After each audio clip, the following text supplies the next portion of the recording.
Bismillahirrahmanirrahim. Assalamualaikum warahmatullahi wabarakatuh. Alhamdulillahi rabbil alamin. Allahumma salli wa sallim wa barik ala sayyidina Muhammadin ibni Abdullah Mustafa Rasulillah. Miftahi babi rahmatillah adada ma fi ilmillah salatan wa salaman daimaini bidawami mulkillah. Wa ala alihi wa sahbihi wa mawalah amma ba'd. سبحانك لا علم لنا إلا ما علمتنا إنك أنت العليم الحكيم قال رب اشرح لي صدري ويسر لي أمري واحلل عقدة من لساني يفقه قولي قال رسول الله صلى الله عليه وسلم خيركم من تعلم القرآن وعلمه وقال في حديث غيره من سلك طريقا يلتمس به علما سهل الله له به طريقا إلى الجنة أو كما قال رسول الله صلى الله عليه wasallam. Alhamdulillah, pada malam hari ini kita masih diberikan kesempatan oleh Allah Subhanahu wa taala, yang dengan kesempatan itu semoga kita selalu bisa mempergunakan seluruh nikmat yang Allah berikan kepada kita kepada jalan yang benar.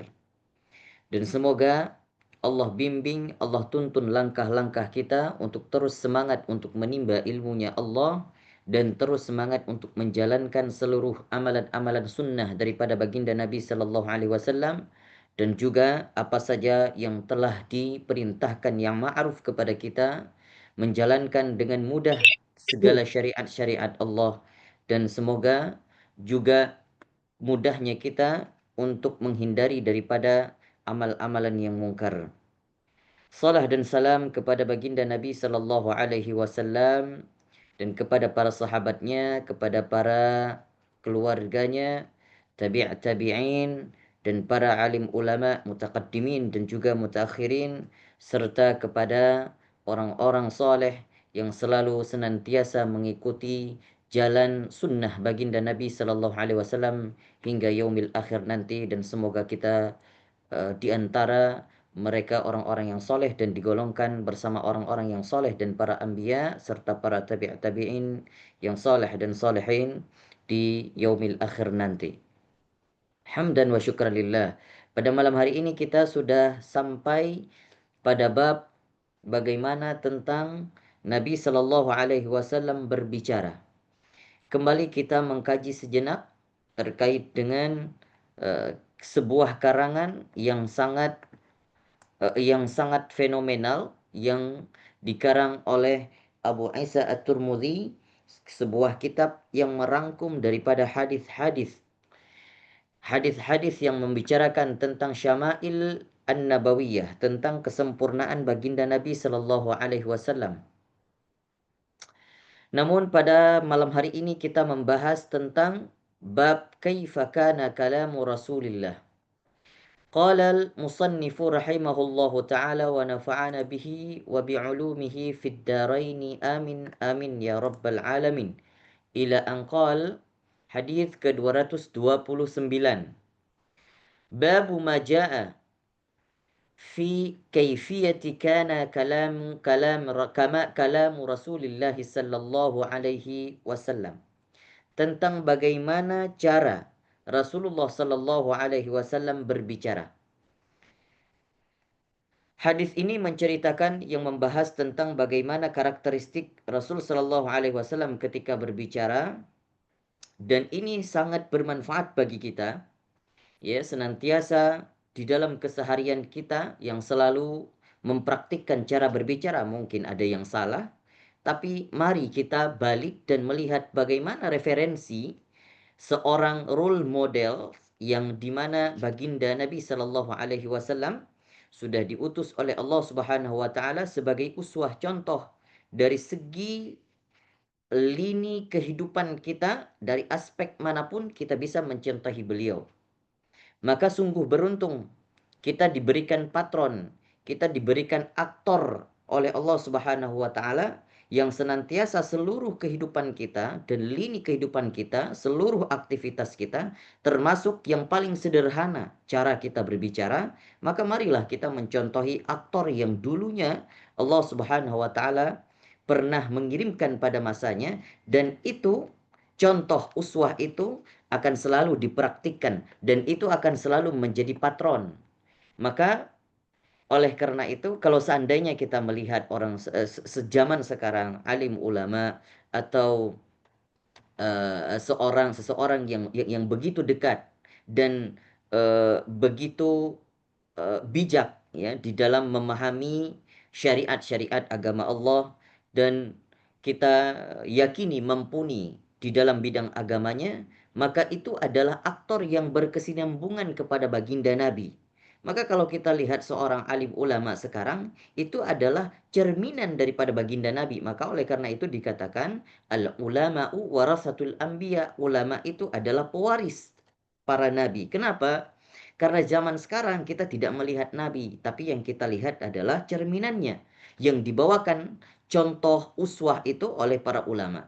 Maka bagaimana mereka contohkan, maka begitulah yang seharusnya kita mencontohi.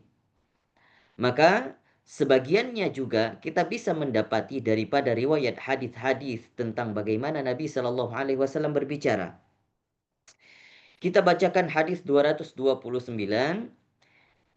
Haddatsana Humaid bin Mas'adah al-Basri, haddatsana Humaid bin al-Aswad, anil Usamah bin Zaid, an Zuhri, an Urwah, an Aisyah, dari ibunda Aisyah radhiyallahu anha berkata, "Ma kana Rasulullah sallallahu alaihi wasallam yasrudu sardakum hadza."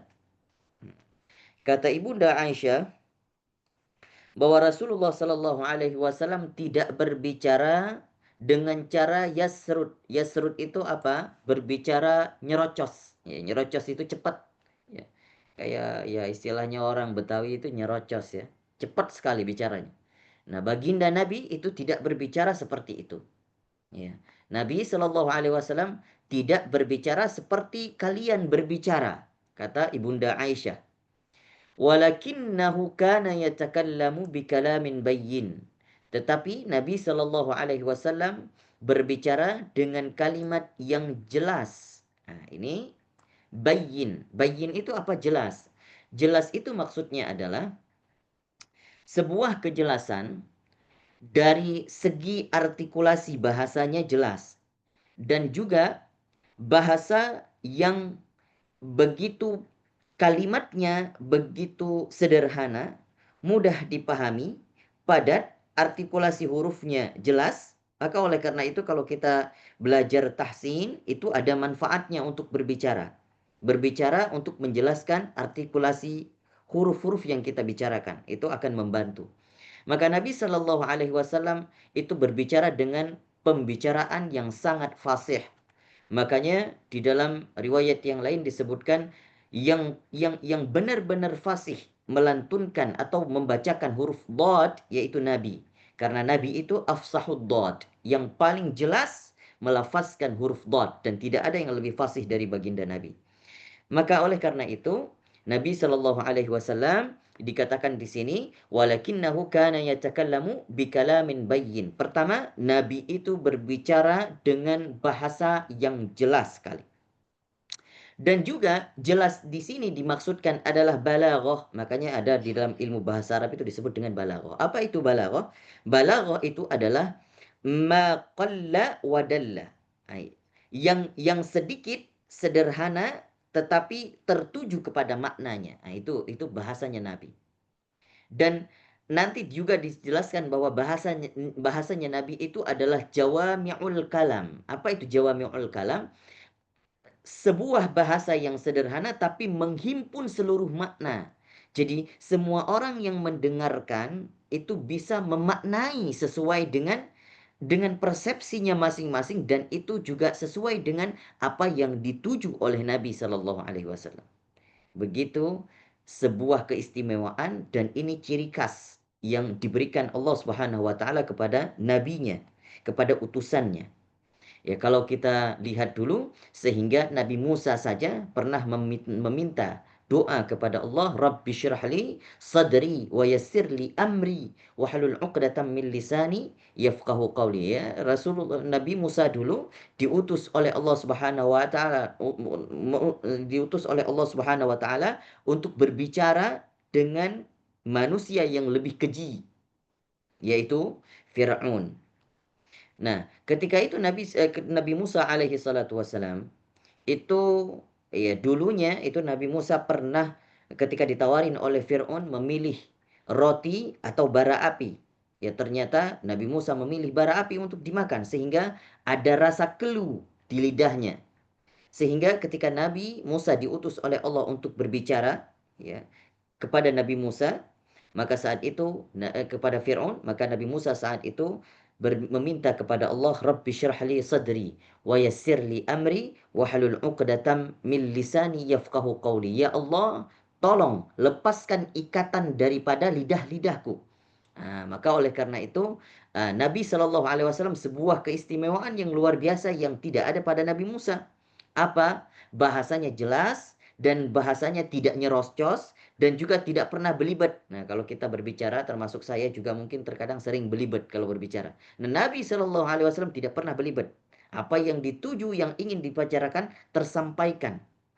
Ternyata bukan hanya itu, faslin dan juga jelas, ya. Sudah bayyin dan juga jelas. Jelas di sini maksudnya adalah ada jeda di antara pembicaraan kalimat kepada kalimat setelahnya, itu ada jeda. Seakan-akan bahasannya Nabi itu seperti tulisan antara paragraf, kalimat demi kalimat, paragraf demi paragraf. Subhanallah, indah sekali. Makanya kalau kita mendengar, melihat hadis-hadis itu, tidak ada bedanya, kurang sedikit daripada bahasa Al-Quran. Ya, tentu bahasa Al-Quran punya keistimewaan, kemukjizatan yang luar biasa. Tetapi bahasanya Nabi juga diantaranya adalah tingkatan kedua keindahannya daripada setelah keindahan bahasa Al-Quran. Yahfadhu man jalasa ilaihi. Ternyata bukan hanya jelas, tapi juga orang yang mendengar ketika Nabi Shallallahu Alaihi Wasallam berbicara itu dengan mudah bisa menghafal. Yahfadhu man jalasa ilaihi. Maknanya itu padat, ya, tetapi kalimatnya sangat sederhana. Maka oleh karena itu siapa saja yang mendengar itu cepat untuk bisa menghafal. Tidak terlalu cepat, kemudian jelas, artikulasinya jelas. Artikulasi itu cara pengucapan a, i, u, e, o. Itu jelas sekali. Cuman dalam fonologi bahasa Arab. Dan setiap huruf-huruf yang dijelaskan, makanya di dalam ilmu tahsin itu, setiap huruf itu ada haknya. I'ta'u haqqin haqqahu. Jadi setiap huruf itu diberikan hak-haknya. Maka Nabi Shallallahu Alaihi Wasallam meskipun bukan membaca Al-Quran, tetapi berbicara itu seperti membaca Al-Quran. Karena tajwid tahsinnya itu meskipun berbicara itu sangat sempurna. Itu keistimewaan yang ada pada baginda Nabi Shallallahu Alaihi Wasallam. Kemudian haddatsana Muhammad bin Yahya haddatsana Abu Qutaibah Salam bin Qutaibah an Abdullah bin Musanna an Sumamah an Anas bin Malik qala kana Rasulullah sallallahu alaihi wasallam yu'idul kalimata thalathan litu'qala anhu. Ternyata diceritakan oleh Anas bin Malik bahwa Nabi Shallallahu Alaihi Wasallam itu terkadang, jadi nggak semua pembicaraan. Ada beberapa poin terkadang Nabi Shallallahu Alaihi Wasallam yu'idul kalimata. Jadi sempat mengulangi poin-poin yang penting yang disampaikan itu sampai 3 kali. Supaya apa? Litu qala anhu. Supaya orang yang mendengarnya itu cepat menyerap, cepat bisa diingat. Sehingga Nabi ketika ada rasanya, mungkin ada insting Nabi, ya, intuisi Nabi ketika menyampaikan sesuatu dan itu mungkin secara perspektif Nabi, wah ini mungkin ada kesusahan yang diserapin oleh sahabat-sahabatku. Maka Nabi Shallallahu Alaihi Wasallam mengulang sampai 3 kali. Maka ketika kita berbicara dan ada beberapa poin yang harus kita ulang sampai 3 kali, dan kalau seandainya itu kita praktikkan sebagaimana Nabi Shallallahu Alaihi Wasallam praktik, dan kita niatkan untuk mengikuti seluruh apa yang dilakukan oleh Nabi, insya Allah akan menjadi nilai pahala sunnah. Hadis yang terakhir, cukup 3 hadis saja, namun hadis ini agak sedikit panjang. Ya, ini sangat jelas ya bagaimana karakteristik yang disifati oleh seorang sahabat atau anak angkat baginda Nabi Shallallahu Alaihi Wasallam. Haddatsana Sufyan bin Waqi', haddatsana Jumai bin Umar bin Abdurrahman Al-Ajli, haddatsana rajulun min Bani Tamin min waladi Abi Halah, zauji Khadijah. Nah, ini katanya hadisnya itu diambil dari seorang anak daripada Abu Halah. Anaknya Abu Halah. Siapa Abu Halah itu? Abu Halah itu adalah mantan suaminya Ibunda Khadijah. Sebelum Ibunda Khadijah menikah dengan baginda Nabi Shallallahu Alaihi Wasallam. Maka ketika wafatnya Abu Halah, Ibunda Khadijah itu menikah dengan baginda Nabi. Tapi sebelumnya Ibunda Khadijah dengan suaminya yang dulu sudah punya anak, ya. Namanya Aba Abdillah atau sering biasanya dikunyahkan dipanggil Abu Abdullah. Yukna atau yukanna Aba Abdillah. An Ibn li Abi Halah Anil Hasan bin Ali. Jadi ini hadis dari anaknya Abu Halah atau anak angkatnya, anak sambungnya Nabi Shallallahu Alaihi Wasallam, ya, dari Ibunda Khadijah. Tetapi juga diambil informasinya oleh Hasan bin Ali. Siapa dia? Cucunya baginda Nabi. Anaknya Sayyidah Fatimah dan juga Ali bin Abi Thalib. Qala, apa kata Hasan? Sayyidina Hasan, sa'altu khali. Ya, ini sa'altu khali. Ya, katanya, aku bertanya kepada pamanku. Ya, ya, karena siapa? Anak sambungnya Nabi Shallallahu Alaihi Wasallam itu adalah pamannya Hasan bin Ali. Hindun bin Abi Halah, namanya adalah Hindun. Ya, Hindun ini kalau zaman dulu itu namanya laki-laki, nama laki-laki, bukan nama perempuan. Mungkin di antara kita itu mungkin ada perempuan yang perempuan itu namanya Hindun. Tapi ini Hindun laki-laki. Wa kana wassafan. Dan saat itu Hindun bin Abi Halah ini punya keistimewaan. Dia punya keistimewaan cepat merekod bagaimana tentang karakter baginda Nabi. Kalaupun melukis bagaimana fisik Nabi, Hindun bin Abi Halah ini sangat berpotensi, sangat punya potensial banget gitu. Jadi ada kalau orang zaman sekarang itu ada yang mungkin hanya mendengar cerita saja, ya, mensifatkan atau menggambarkan secara verbal. Ada orang yang wajahnya oval, ya, matanya begini, bulu matanya lentik, itu bisa langsung digambar karena daya rekamnya itu cepat. Begitu juga Hindun bin Abi Halah. Ketika melihat baginda Nabi, bagaimana ciri fisiknya, bagaimana karakternya, ini bisa disifatkan dengan panjang lebar oleh Hindun bin Abi Halah. Subhanallah. Maka apa yang dikatakan oleh Hindun bin Abi Halah? Kata Hasan bin Ali, sifli mantiqa Rasulillah. Wahai Hindun bin Abi Hala, tolong sifatkan kepadaku, ya, tolong deskripsikan kepadaku bagaimana cara Nabi Shallallahu Alaihi Wasallam berbicara. Dijelaskan oleh Hindun bin Abi Hala, kana Rasulullah Sallallahu Alaihi Wasallam mutawasilal ahzan. Pertama, Hindun bin Abi Halah mengatakan adalah Rasulullah Sallallahu Alaihi Wasallam itu seakan-akan tampak seperti orang yang sering sedih atau sedih berkesinambungan. Ya. Maksudnya apa? Ini adalah gambaran bagaimana Rasul seorang nabi yang tidak ada kaitan sangkut pautnya dengan kegembiraan duniawi.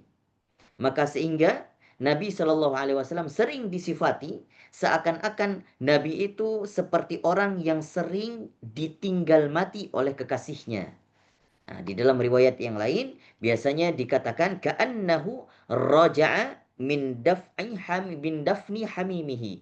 Seakan-akan kalau dilihat sekilas oleh para sahabat bahwa seakan-akan wajahnya Nabi itu seakan-akan tampak seperti orang yang sering sedih, yang ditinggal, yang baru saja menguburkan saudaranya atau orang yang dicintainya.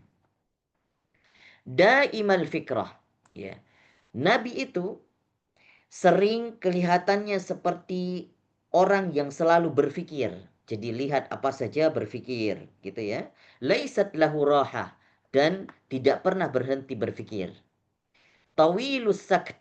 Nah, tawilus sakt. Nah, maka Nabi itu lebih banyak diamnya daripada berbicara. Ya, kalau berbicaranya banyak, mungkin juga akan berefek syariat itu bakal ketimbun terus. Jadi tawilus sakt itu juga banyak hikmah. Ya, banyak diamnya Nabi itu juga banyak hikmah. Maka seharusnya juga ada beberapa riwayat yang mengatakan min husnil islamil mar'i tarkuhu ma la ya'nihi. Di antara kebagus-bagusnya kualitas iman seseorang itu adalah meninggalkan pembicaraan yang tidak penting atau perbuatan yang tidak penting. Ya. Maka juga Nabi Shallallahu Alaihi Wasallam itu sering diam kalau tidak penting tidak dibicarakan, maka yang berbicara hanya yang disampaikan yang penting-penting saja. Dan di dalam Al-Quran disebutkan wa ma yantiqu anil hawa. Nabi Shallallahu Alaihi Wasallam tidak pernah berbicara yang tidak penting, yang tidak manfaat, dan juga dari nafsu dirinya tidak pernah. Nabi Shallallahu Alaihi Wasallam apa yang dibicarakan itu adalah in huwa wahyu yuha. Semuanya menjadi wahyu. La yatakallamu fi ghairi haja. Dan Rasul Shallallahu Alaihi Wasallam tidak pernah berbicara kalau tidak ada kepentingan. Yaftatihul kalam wa yakhtimuhu bi ashdaqih. Ya. Ketika itu sering Nabi Shallallahu Alaihi Wasallam memulai pembicaraan. Jadi kalaupun berjumpa dengan para sahabat, sering Nabi Shallallahu Alaihi Wasallam yang menegur duluan. Maka itu sebuah kesunahan. Begitulah adab, contoh, uswah yang dipraktikkan oleh baginda Nabi Shallallahu Alaihi Wasallam. Wa yatakallamu bijawami'il kalim. Ya, seperti yang kita jelaskan tadi, Nabi Shallallahu Alaihi Wasallam ketika berbicara itu jawami'ul kalim. Kalimatnya yang sederhana, ya, yang singkat, tidak terlalu kepanjangan, harus menjelaskan A, B, C, D, tidak. Tapi beliau memilih diksi kata yang memang sangat singkat, mudah dipahami, sederhana, tapi juga tidak bertele-tele. Itu namanya bijawami'il kalim. Dan orang yang mendengar itu bisa memaknai dengan perspektifnya masing-masing, tapi tujuannya sama. Nah, itu namanya jawami'ul kalim. Dan itu akan dijelaskan dan ada diskursus tersendiri, pembelajaran tersendiri di dalam tata ilmu bahasa Arab. Itu disebut dengan ilmu balaghah. Kalamuhu faslun. Kalamuhu faslun. Bahasanya itu ada jeda, ya. Jadi nggak langsung berbicara nyerocos selama 30 menit, tidak. Ya.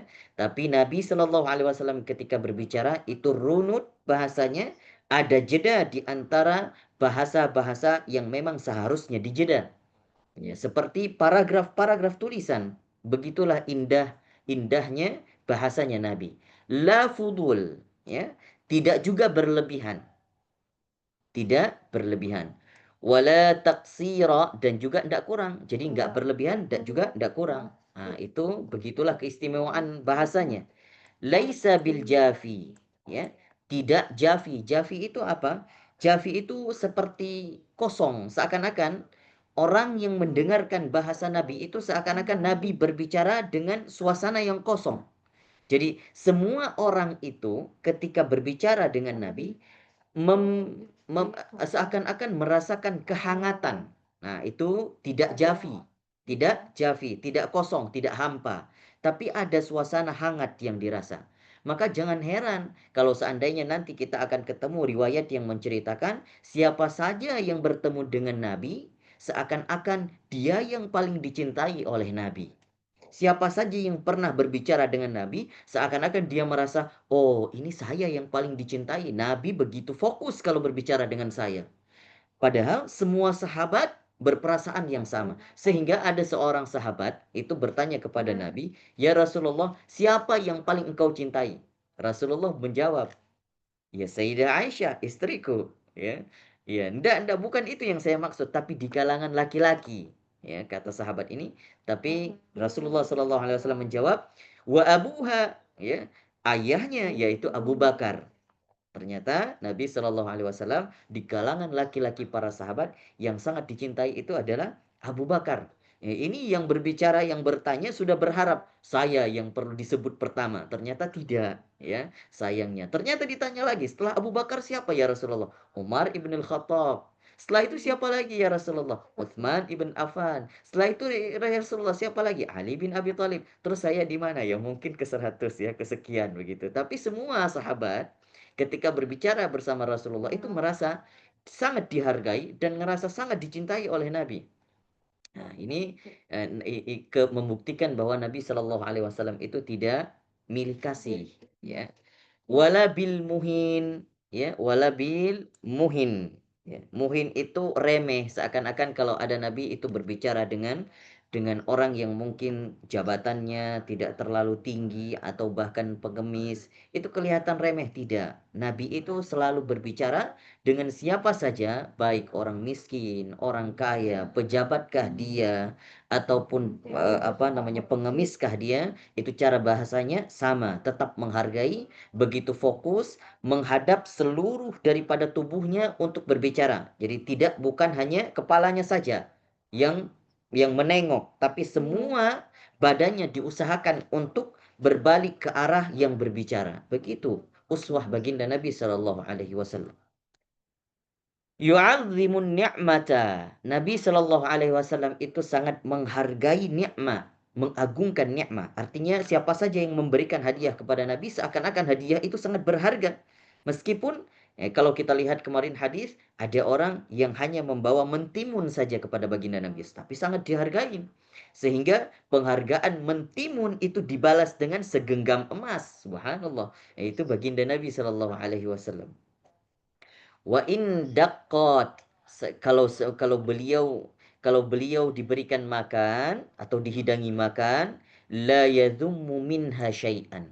Dan Nabi Shallallahu Alaihi Wasallam tidak pernah mencela makanan tersebut. Ya, ghaira annahu lam yakun yadhummu zawaqan. Nah, kalau misalnya Nabi Shallallahu Alaihi Wasallam tidak senang ataupun tidak merasa tidak enak, makanannya, tidak mencela, tapi hanya ditinggalkan saja. Atau Nabi Shallallahu Alaihi Wasallam tetap mencicipi, setelah itu ditinggalkan. Ya, kalau tidak mau hanya berpaling saja, tetapi tidak pernah membicarakan makanan ini asin, makanan ini terlalu manis, makanan ini tidak terlalu pahit, tidak pernah. Begitu akhlak Nabi.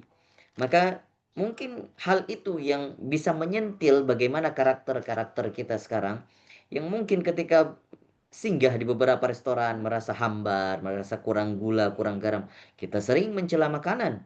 Wal'iyadzubillah. Maka mulai sekarang mari kita ikutin indahnya akhlak baginda Nabi Shallallahu Alaihi Wasallam.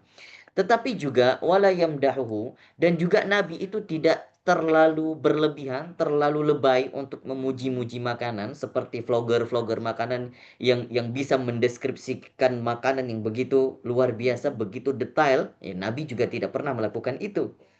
Wala tughdibuhud dunya, dan Nabi itu tidak pernah dibuatkan marah atau dijadikan marah oleh dunia. Jadi semua urusan dunia itu tidak pernah membuat Nabi marah.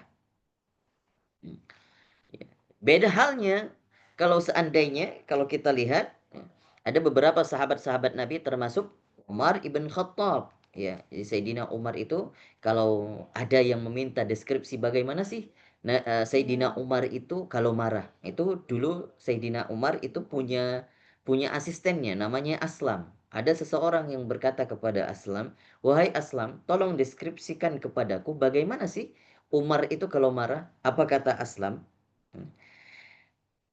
Saking saya tidak bisa membayangkan Umar itu marah, maka sebelum Umar marah saya sudah pergi. Jadi saya tidak bisa mendeskripsikan. Ya, saking takutnya Aslam ketika Sayyidina Umar kalau marah.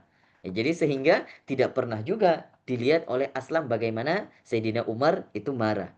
Tapi dijelaskan kalau Sayyidina Umar itu marah, di dalam riwayat yang lain ada yang melihat kalau Sayyidina Umar itu marah, sering biasanya itu memutar-mutar kumisnya. Itu ada kumis lele yang agak sedikit panjang, Sayyidina Umar itu sering diputar-putar. Nah, mungkin itu yang sering dipraktikkan, dideskripsikan kalau kita lihat di film, kalau orang marah ya, sambil melihat, menatap tajam, terus kemudian diputar-putar. Nah, itu begitu dideskripsikan Sayyidina Umar kalau marah juga.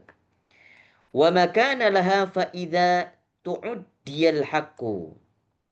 Ya, tetapi Nabi Shallallahu Alaihi Wasallam itu marah, ya, marah ketika yang hak, yang benar itu ketika muncul yang benar, ya, ataupun yang menyalahi kebenaran, maka saat itu memunculkan kemarahan baginda Nabi. Dan Nabi Shallallahu Alaihi Wasallam lam yakum li ghadabihi syai'un hatta yantasira lahu. Maka Nabi Shallallahu Alaihi Wasallam tidak pernah duduk, ya, tidak mau duduk kalau seandainya kebenaran itu belum terrealisasikan atau belum apa namanya, dibenarkan. Maka kalau ada yang batil, yang jelek, ya, Nabi Shallallahu Alaihi Wasallam, ya, bangkit untuk, ya, untuk menjalankan ataupun memberikan kebenaran kepada kebatilan tersebut. Maka Nabi Shallallahu Alaihi Wasallam amar ma'ruf yang dijalankan, seluruh perintah Allah untuk menegakkan syariat Allah itu benar-benar dijalankan oleh Rasul Shallallahu Alaihi Wasallam. Dan kalau ada kebatilan, maka Nabi Shallallahu Alaihi Wasallam dengan kemarahannya, kalau seandainya kebatilan itu belum dirubah dengan kebenaran, Nabi Shallallahu Alaihi Wasallam tidak akan mundur. Nah, itu baginda Nabi Shallallahu Alaihi Wasallam. Maka oleh karena itu kalau kita lihat dakwahnya Nabi begitu perat, begitu pelik. Ya, Nabi Shallallahu Alaihi Wasallam di dalam dakwahnya terkadang itu, ya, diletakkan jeroan unta diletakkan di kepalanya saat sujud. Nabi dilemparkan, Nabi itu diletakkan benda-benda tajam di jalanan atau duri-duri di jalanan ketika Nabi melangkah. Maka yang menyedihkan itu, yang membuat sedih itu adalah anaknya Sayyidah Fatimah yang membersihkan seluruh daripada kotoran-kotoran itu. Sehingga Nabi Shallallahu Alaihi Wasallam tidak pernah marah dengan hal yang itu. Nabi Shallallahu Alaihi Wasallam bahkan itu dianggap sebagai urusan dunia saja. Ya, tidak pernah membuat Nabi Shallallahu Alaihi Wasallam marah karena dilempari, karena diguyur ataupun dimandikan dengan jeroan unta dan lain sebagainya. Wala yaghdabuhu li nafsihi, dan juga Nabi Shallallahu Alaihi Wasallam tidak pernah marah kalau urusan pribadinya dilanggar. Jadi kalau ada yang melanggar urusan pribadinya Nabi, Nabi tidak pernah marah. Tetapi kalau seandainya syariat Allah dilanggar, itu mendatangkan kemarahan Nabi. Maka kalau dideskripsikan ketika Nabi itu marah karena dilanggar syariat Allah, maka ada urat yang terlihat di jidatnya Nabi yang mulia sallallahu alaihi wasallam. Wala yantasiru laha idza asyara bikaffihi kulliha. Nabi sallallahu alaihi wasallam kalau berbicara dan menunjuk sesuatu itu menunjuk dengan seluruh tangannya. Jadi tidak begini, ya, tidak begini dan juga tidak pula atau satu tangan satu telunjuk, ya, atau satu jari, tidak. Nabi menunjuk dengan seluruh jari jemarinya seperti ini. Nah, menunjuk sana, arah ke sana, arah ke sini. Anda begitu sopan baginda Nabi Shallallahu Alaihi Wasallam. Tapi kalau tradisi kita sekarang yang menunjukkan kesopanan, mungkin ada tata cara yang menunjuk dengan jempol begini, ya. Mungkin ada sebagian daerah yang tradisinya seperti itu. Kalau itu dalam kategori sopan, maka diperbolehkan. Wa idza ta'ajjaba qalabaha. Dan ketika Nabi Shallallahu Alaihi Wasallam merasa takjub dengan sesuatu, Nabi itu sering membalikkan tangannya. Bagaimana? Begini, ya. Subhanallah, gitu ya. Dengan kata takjub, Subhanallah, membalikkan tangannya. Wa idza tahaddatsa ittasala biha.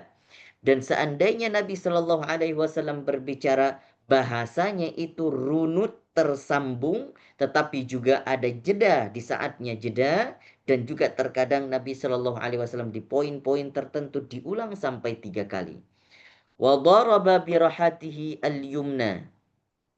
Dan terkadang saat Nabi Shallallahu Alaihi Wasallam berbicara itu suka memukul tangannya, ya, suka memukul telapak tangannya yang kiri dengan kebalik, suka memukul telapak tangannya yang kanan dengan jempolnya yang kiri. Bagaimana? Begini, ya, begini. Mungkin seandainya ketika duduk, Nabi Shallallahu Alaihi Wasallam sambil berbicara sering seperti ini. Nah, begitu. Wa idza ghadiba a'rada wa asyaha. Dan seandainya beliau marah a'rada wa asyaha. Ya, a'rada wa asyaha. Dan saat itu Nabi Shallallahu Alaihi Wasallam terkadang kalau marah dan benar-benar marah itu hanya berpaling saja, pergi. Ya. Kalau sudah benar-benar marah, ya hanya berpaling kemudian pergi, ditinggalkan dulu sejenak. Ya, tidak berbicara dan tidak berkomentar apapun.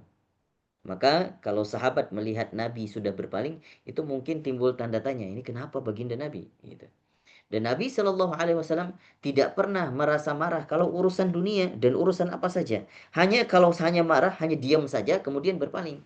Ya sampai diceritakan ketika Nabi Shallallahu Alaihi Wasallam duduk bersama para sahabat di waktu sore hari, dan kemudian saat itu para sahabat ya datang ke rumahnya, ya bercengkrama bersama baginda Nabi. Ternyata kebetulan saat itu ibunda Aisyah baru membuat bubur, ya baru membuat bubur.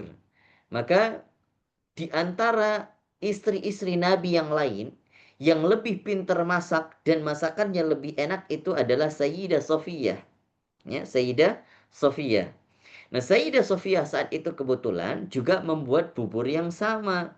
Sehingga ya ketika Sayyidah Sofiyah datang ke rumah baginda Nabi untuk mengantarkan hidangan tersebut, nah di saat itu merasa cemburulah Sayyidah Aisyah. Apa yang dibuat oleh Sayyidah Aisyah ini riwayatnya valid, ya, valid. Apa yang dibuat oleh Sayyidah Aisyah ternyata saat itu ketika melihat di tangan Nabi memegang bungkusan atau bingkisan yang dibawa oleh Sayyidah Sofiyah, ternyata ditepis oleh Sayyidah Aisyah sampai itu jatuh ke lantai dan berhamburan semuanya. Tapi apakah Rasul Shallallahu Alaihi Wasallam berkomentar? Tidak. Rasul hanya diam, apalagi saat itu ada sahabat-sahabat Rasul di rumah. Ya, kalau kita mungkin di depan tamu seperti itu ya sudah merasa malu. Tetapi Nabi hanya diam, kemudian memungut makanan-makanan yang masih bisa diambil supaya tidak mubazir dan lainnya dibersihkan oleh Nabi. Ya. Sehingga Nabi saat itu hanya mengatakan kepada Sayyidah Fatimah anaknya, "Ya Fatimah, keluar, keluar, ibumu sedang marah." Hanya begitu saja sudah. Justru bahkan dibercandain oleh Nabi Shallallahu Alaihi Wasallam. Begitu akhlaknya baginda Nabi dan tidak membuat marah baginda Nabi dengan hal-hal yang sepele yang seperti itu. Wa idza fariha ghadda tarfahu. Dan ketika Nabi merasa senang, ya, ketika beliau merasa senang, ya, beliau sering memejamkan matanya, ya, sambil tersenyum. Kemudian jullu dhahikihi tabassumu, dan mayoritas daripada tertawanya Nabi itu hanya senyum saja. Ya, kalau Nabi Shallallahu Alaihi Wasallam diceritakan kalau bertemu dengan sahabat yang bernama Nuaiman, ini komika zaman Nabi, ya, sering bertingkah aneh sehingga Nabi Shallallahu Alaihi Wasallam sering tersenyum kalau mendapatkan cerita atau keanehan tingkah laku daripada Nuaiman. Jadi kalau kita melihat kehidupan Nabi itu tidak membuat ya kurang lebih sederhana seperti kehidupan kita juga, ya, tidak juga membuat Nabi yang harus selalu bertugas di medan perang, yang selalu bertugas di medan dakwah, tidak. Ya, ada saat-saatnya Nabi itu bercengkrama, Nabi itu bercanda. Jadi hal lumrah normalnya kehidupan manusia biasa. Ya, jangan selalu dibayangkan Nabi itu selalu wajahnya begitu tegas, begitu selalu sedih, tidak juga. Ya, tapi secara kondisional justru Nabi Shallallahu Alaihi Wasallam sering tersenyum, tetapi juga di beberapa kondisi yang dilihat ketika Nabi berbicara itu seakan-akan Nabi itu sering kelihatan seperti orang yang sedang huzn, sedang sedih. Kenapa? Karena yang disampaikannya adalah sebuah nasihat, sebuah syariat yang dimana yang diinginkan oleh Rasulullah semua umatnya akan bersama beliau nanti di surga. Tujuannya itu. Jadi sehingga Nabi itu mengkhawatirkan umatnya. Itu yang membuat Nabi selalu terlihat sedih. Yaftarru an mithli habbil ghamam. Sehingga kalau beliau tersenyum, saking paling lebarnya senyuman Nabi, itu bisa digambarkan cuman terlihat gigi geraham yang paling belakang. Nah, itu tertawanya Nabi yang sudah paling terbahak-bahak istilahnya. Kalau kita sekarang mungkin terbahak-bahak banget, kalau Nabi, terbahaknya Nabi setingkat hanya ketika tersenyum terlihat gigi gerahamnya yang paling belakang. Itu begitu karakter mulia baginda Nabi Shallallahu Alaihi Wasallam yang dibahas atau dijelaskan atau dideskripsikan oleh Hindun bin Abi Halah, anak angkatnya atau anak sambungnya baginda Nabi Shallallahu Alaihi Wasallam. Baik, saya rasa itu yang dapat kita paparkan pada malam hari ini, ya, menunjukkan waktu yang sudah sepertinya sudah molor lebih daripada 30 menit. Insya Allah karena banyak ini jamaah-jamaah kita yang mungkin insya Allah akan praktik ya tahsin membaca surah Al-Fatihah, memperbaiki bacaan surah Al-Fatihah. Insyaallah kita buka beberapa pertanyaan saja, cukup satu atau dua pertanyaan saja dan insyaallah kita akan ambil waktu 5 menit saja. Silakan kalau ada yang ingin ditanyakan atau yang ingin ditanggapi. Wallahu a'lamu bishawab.